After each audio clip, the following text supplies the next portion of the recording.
नमस्कार साथियों, आइए सुनते हैं कहानी चंदन की छाँव में सुधियों के नाग। लेखिका है मालती जोशी जी। सौम्या आंधी की तरह कमरे में दाखिल हुई थी। मम्मी, आरती के साथ मार्केट जा रही हूँ। बुटीक वालों को लहंगा सूट दिया था ना, ऑल्टर के लिए वह भी उठाना है। लगे हाथ मैचिंग चूड़ियाँ, बिंदी वगैरह भी ले आऊँगी। तुम कौन कौन सी साड़ियाँ पहनोगी बता दो, तुम्हारे लिए भी लेती आऊँगी। तुम्हारी मेरी माप तो एक ही है ना, बस रंग भर बता दो। अरे ले आना लाल वाल कोई सी भी, मैं कौन सा दिन में 10 बार चूड़ियाँ बदलूँगी। क्यों नहीं बदलोगी? और लाल चूड़ियाँ तो मैं बिल्कुल नहीं लाऊंगी। तुम फिर से वही लाल बनारसी पहनने की सोच रही हो ना, वो तो मैं तुम्हें ले जाने ही नहीं दूंगी। अरे, तो ऐसी साड़ियाँ शादी ब्याह में ही तो पहनी जाती हैं, नहीं तो सालों साल यूं ही पड़ी रहती हैं। इसी बहाने उन्हें थोड़ी हवा लगेगी। उसकी चिंता मत करो, अगली बार मैं अपने लिए उसका लाचा सिलवा लूंगी, पर तुम नहीं पहनोगी माँ। आजकल उस तरह की बनारसी कोई पहनता भी नहीं है। तो क्या पहनूं, तुम ही बता दो। क्यों, तुम्हारे पास एक से एक साड़ियाँ हैं। चंदेरी है, कोसा है, कांजीवरम है, मैसूर सिल्क है। ना हो तो भतीजी की शादी की खुशी में एक नई नकोर खरीद लो। और कुछ? और कुछ नहीं, जल्दी से अपना पर्स ढीला करो, देर हो रही है। माया पैसे निकालने के लिए उठी ही थी कि अशोक ने कमरे में प्रवेश किया। माया बोली, लो तुम्हारे पापा आ गए, अब इन्हीं को चूना लगाओ। वाह, दफ्तर से थके हारे आए पति के स्वागत का क्या आदर्श तरीका है। पापा प्लीज़, हमें तो पैसों से मतलब है, चाहे आप दे चाहे मम्मी दे, पर ज़रा जल्दी दे, देर हो रही है। कितने चाहिए? यही कोई 1500। बाप रे, बड़ी लंबी चौड़ी शॉपिंग का इरादा है। फिर मंजरी दीदी की शादी में जाना है, वहाँ ऐसे फटेहाल जाने से थोड़े ही चलेगा। कुछ आपकी प्रेस्टीज का भी तो ध्यान रखना पड़ता है। मंजरी दीदी की शादी की शॉपिंग करनी है ना, तो आज रहने दो। अशोक का स्वर गंभीर था। क्या? सौम्या का चेहरा रुआंसा हो गया। वो आरती को घंटे भर से रोक रखा है, वह क्या सोचेगी। पापा थके हुए हैं बेटा, उन्हें तंग मत करो, मैं दे रही हूँ, माया ने कहा। पर सौम्या तो नक गई। रहने दीजिए, हमें किसी की ज़रूरत नहीं, हमारे पास जितना है उसी से काम चला लेंगे, उसने मुंह फुलाकर कहा और तीर की तरह बाहर निकल गई। माया उसके पीछे पीछे दरवाजे तक गई थी, पर उसने एक बार भी मुड़कर नहीं देखा। वह उदास होकर कमरे में लौटी। आते ही बच्ची को रुला दिया ना, नादान है बेचारी, नहीं जानती कि दफ्तर से लौटे व्यक्ति का पहले मूड देखना चाहिए, फिर कुछ कहना चाहिए। मैं तो वैसे भी कभी कुछ नहीं मांगती, पर बच्चों को तो अपने शौक पूरे करने दो, यही तो उम्र होती है सजने संवरने की, खासकर शादी ब्याह में। जब शादी ब्याह होंगे तब सच संवर लेगी, जल्दी क्या है। उसकी शादी की बात अभी कौन सोच रहा है, अभी तो उसे अपनी मंजरी दीदी की शादी का शौक चढ़ा हुआ है। लेकिन वहां तो अब जाना नहीं है। क्यों? क्योंकि मंजरी जी हमारा आशीर्वाद लिए बिना ही जीवन साथी के साथ विदा हो गई हैं। क्या मतलब? प्लीज़ इस तरह पहेलियां मत बुझाइए, साफ साफ बताइए कि क्या हुआ। मेरा दिल बहुत घबरा रहा है। तुम्हारे बड़े भैया का फ़ोन आया था, मंजरी घर छोड़कर चली गई है, शायद अपने बॉयफ्रेंड के साथ गई है। भैया ने पुलिस में रिपोर्ट करा दी है, पर मुझे नहीं लगता उससे कुछ फ़ायदा होगा। लड़की बालिग है और जब तक ये लोग पता लगाएंगे तब तक शादी हो चुकी होगी। माया का चेहरा एकदम सफ़ेद पड़ गया। वह पाषाण मूर्तिवत जड़ हो गई। क्षण भर के लिए अशोक चिंतातुर हो उठे। उन्होंने कुछ कहना चाहा, पर अपने को रोक लिया। फिर वे धीरे से उठे और 2 कप चाय बना लाए। वे लौटे तब तक माया उसी तरह निश्चल बैठी हुई थी। लो चाय लो। माया जैसे नींद से एकदम जाग पड़ी। विस्फारित नेत्रों से कभी पति को कभी चाय की प्याली को देखती रही, फिर अस्फुट स्वर में बोली, चाय आपने बनाई है? हाँ, मुझे तलब महसूस हो रही थी और मैं सोचता हूँ तुम्हें इस वक्त चाय की सख्त ज़रूरत है। उसकी आंखें एकदम छलछला आई।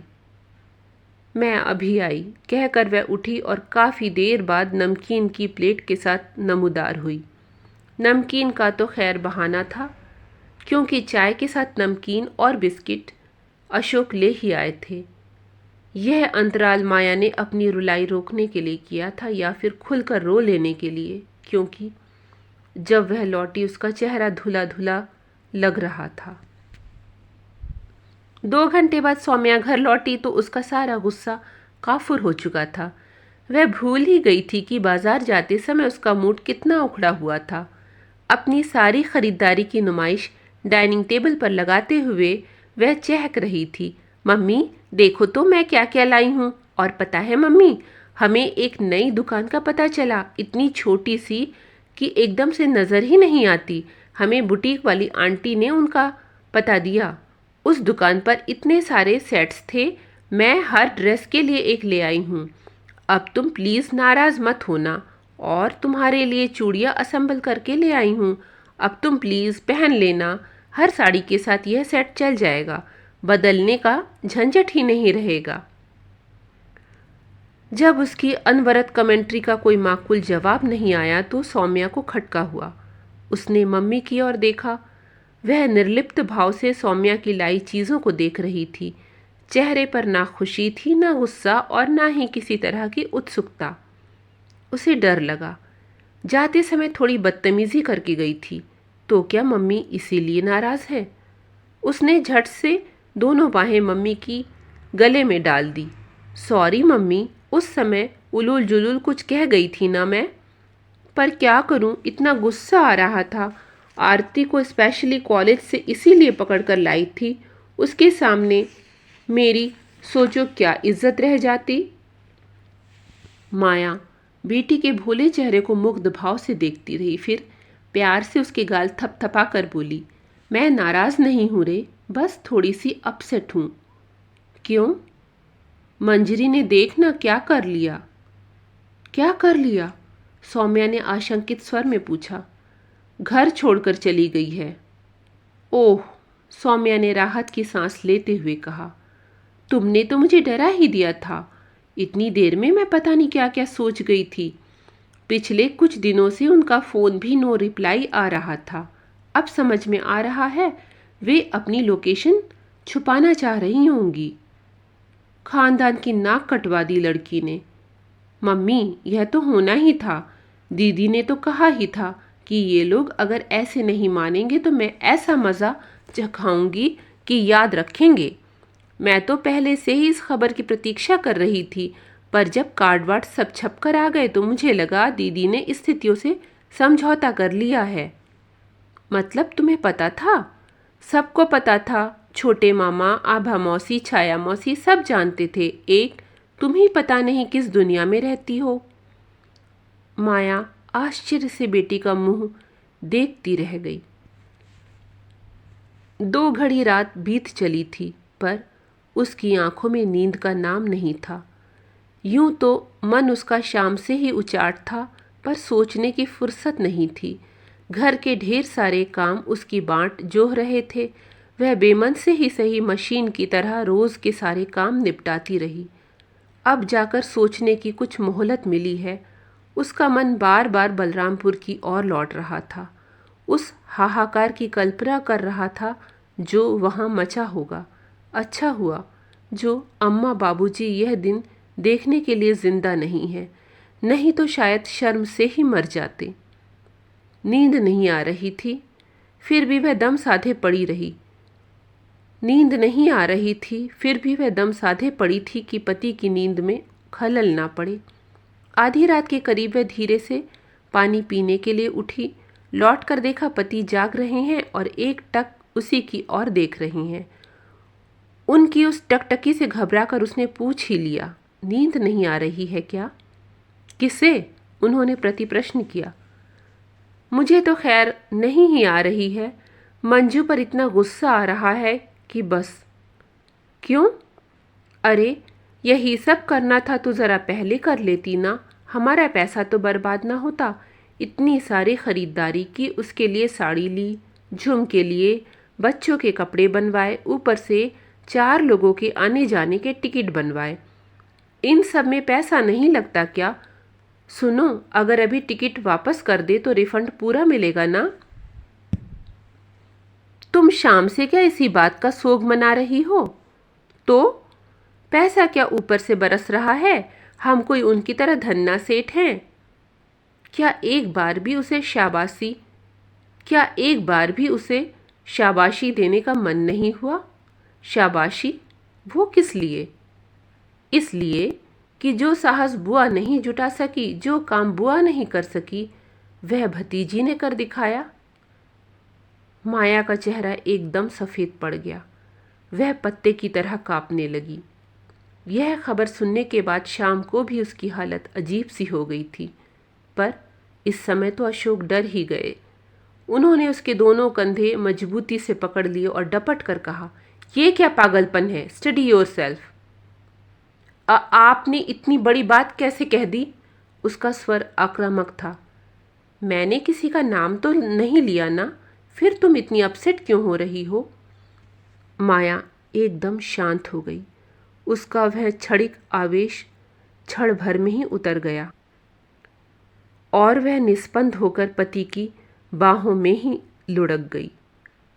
कुछ देर कमरे में मौन छाया रहा। इस बीच अशोक धीरे धीरे उसके बालों में हाथ फेरते रहे, उसे आश्वस्त करते रहे। थोड़ी देर बाद वह उठकर बैठ गई और उसने पति की आंखों में सीधे झांकते हुए कहा, आपसे किसी ने चुगली की है? बताइए किसने की है? ऐसी बातें छिपती नहीं है डियर, और इस तरह की खबर नवीसी के लिए नाते रिश्तेदारों की, पड़ोसियों की एक पूरी जमात तत्पर रहती है, पर मुझे आग्रहपूर्वक उन लोगों से दूर रखा गया। तुम्हारे घर वालों की यह अतिरिक्त मुस्तैदी ही शंका के बीज बो गई। इतनी सी बात पर कोई नहीं, और भी कारण थे। सहज ही में कोई अपनी लाडली को घर से 1000 मील दूर नहीं ब्याहता। फिर शादी भी घर से नहीं की गई, तीसरी जगह से ही बिटिया को विदा किया गया। तब मन में खटका होना स्वाभाविक था। फिर तुम्हारे मन में पीहर के प्रति जैसी उदासीनता देखी, वह भी अस्वाभाविक लगी। औरतों को मैके का मोह बुढ़ापे में भी नहीं छूटता, पर तुम तो नई ब्याहता थी, तब भी तुम में कोई ललक नहीं देखी। कारण चाहे जो भी रहा हो, पर तुम अपने घर वालों से नाराज़ थी, यह मैं समझ गया था, और यह बात मुझे सोचने पर मजबूर करती थी। माया चुप थी। और एक बात थी। कौन सी? तुम्हारी आंखों में तुम्हारे उजड़े हुए सपनों की धूल हमेशा नजर आती थी। उसे देखकर कभी तुम पर गुस्सा भी आता था, कभी दया भी आती थी। वह फिर चुप हो गई। और कुछ क्षण ऐसे भी आते थे जब मुझे अपने आप पर दया हो आती थी, तरस आता था। अपने आप पर तरस आता था? क्यों? प्रणय के उत्कट क्षणों में भी तुम्हारी आंखें जब मेरे आर पार किसी को खोजने लगती थी, तो अपना आप बड़ा बौना लगने लगता था। वे क्षण बड़ी मर्मांतक पीड़ा देने वाले होते थे। कई बार मन में आया कि तुम्हें मुक्त करके स्वयं भी मुक्त हो जाऊं, पर यह काम उतना सरल नहीं था। कुछ मेरा अहम भी इसमें बाधक था। फिर सौम्या की आहट हुई और हमारी दुनिया ही बदल गई। सौम्या के जन्म के बाद तुम्हारे चेहरे पर परिवर्तन के ऐसे भाव दिखे कि मैं तो निहाल हो गया। शुभम के आने के बाद तो तुम गृहस्थी में ऐसे रच बस गई कि शिकायत का मौका ही नहीं मिला। सारे गिले शिकवे समाप्त हो गए। वह एकटक पति के चेहरे को विस्मय विमुग्ध होकर देखती रही, फिर धीरे से बोली, इतनी बड़ी बात इतने बरसों तक मन में लिए रहे, कभी कहा क्यों नहीं? हर बात का एक वक्त होता है। तो आज वह वक्त था। हाँ, और फिलहाल वक्त हो रहा है सोने का। तो मैडम, आप भी आराम कीजिए और बंदे को भी सोने दीजिए। Good night. और सचमुच करवट बदलकर वे तुरंत नींद के आगोश में चले गए, जैसे अब तक सिर्फ यही कहने सुनने के लिए जाग रहे थे। सुबह उनके लिए चाय ले जाते समय मन में एक अजीब तरह का संकोच था। कल के उस खुलासे के बाद वह उनका सामना किस तरह कर पाएगी, पर उसके इस असमंजस का वहाँ नामो निशान भी नहीं था। उन्होंने रोज की तरह सहज भाव से ही उसका स्वागत किया। फिर चाय पीते हुए बोले, सुनो, मेरे मन में एक बात आई है।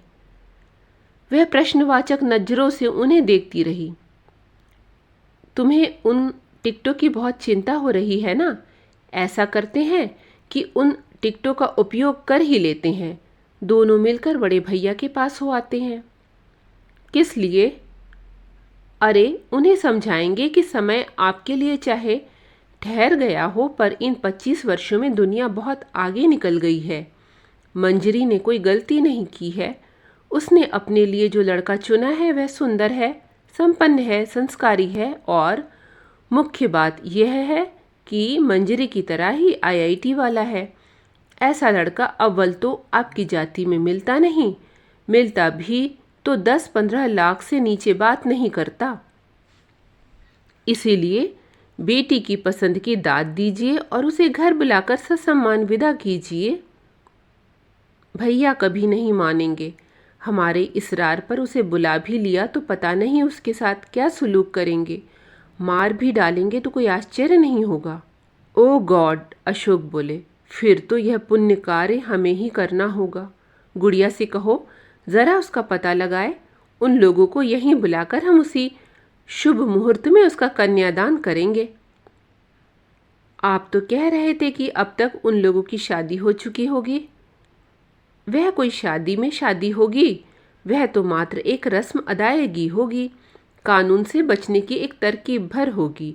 लड़कियां जिस तरह की शादी का सपना बचपन से देखती हैं, वैसी तो वह कतई नहीं होगी। हम मंजरी को उसका वह सपना उपहार में देंगे। उसके लिए पीहर के दरवाजे तो शायद अब बंद ही हो जाएंगे। तो हम उसे एक घर देंगे जहां वह जब मर्जी हो आ सकेगी। भैया को अगर पता चल गया तो वे जिंदगी भर मेरा मुंह नहीं देखेंगे। उससे क्या फर्क पड़ेगा? वैसे भी तुम कौन सा रोज रोज उनसे मिलने जाती हो? 2-3 साल में एक आध चक्कर लगता था, बस। वह नहीं लगेगा। भैया समझेंगे मैंने उनसे बदला लिया है। उस समय सबसे ज्यादा विरोध उन्हीं की तरफ से था। इतनी दूर जाकर आनन फानन शादी करने का आइडिया भी उनका ही था। यह तो और भी अच्छा है। देर से ही सही उन्हें अपनी गलती का एहसास तो होगा। ईश्वर ने उन्हें एक प्रायश्चित का मौका दिया है। उसे गवा देंगे तो उन जैसा अभागा दूसरा नहीं होगा।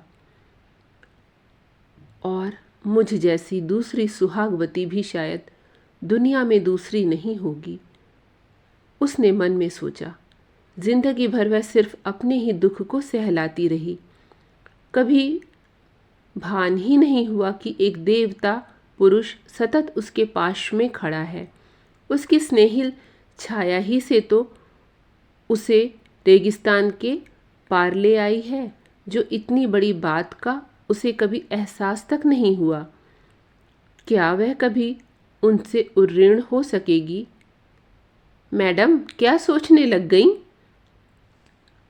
कुछ नहीं, बस अब आप और गुड़िया मिलकर वर वधू की खोज कीजिए।